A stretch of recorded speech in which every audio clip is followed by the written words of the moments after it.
Coloque a coluna maior em pé com o suporte das gavetas voltado para baixo. Encaixe o assento.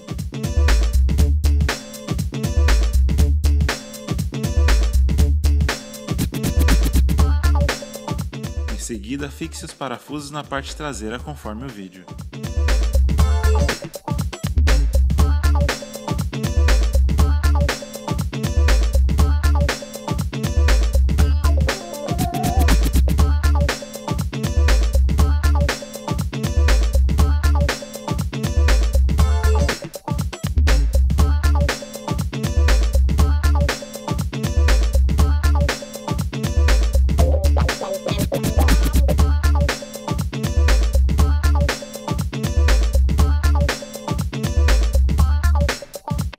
Encaixe a coluna menor na parte de baixo do assento, de forma que o suporte das gavetas fique virado para dentro.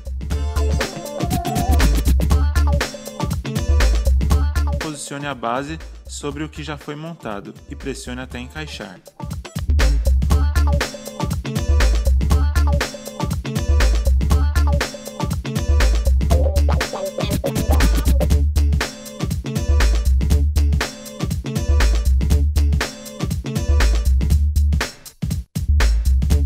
Encaixe as rodinhas com o auxílio de um martelo de borracha, batendo na parte indicada no vídeo.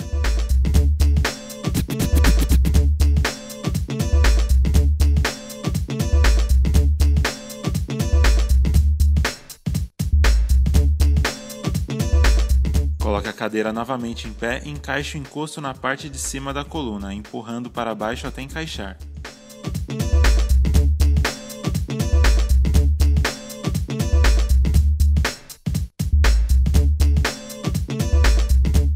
Vire a cadeira de costas, fixe as barras de sustentação conforme o vídeo, inclinando e depois deixando na posição vertical em cima dos furos. Fixe com o parafuso por baixo da base.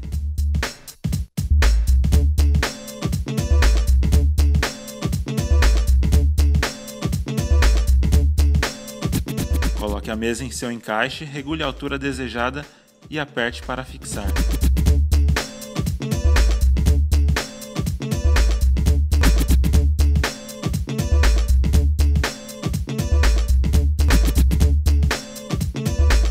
Para finalizar, coloque as gavetas na parte de baixo da cadeira, deslizando-as para dentro.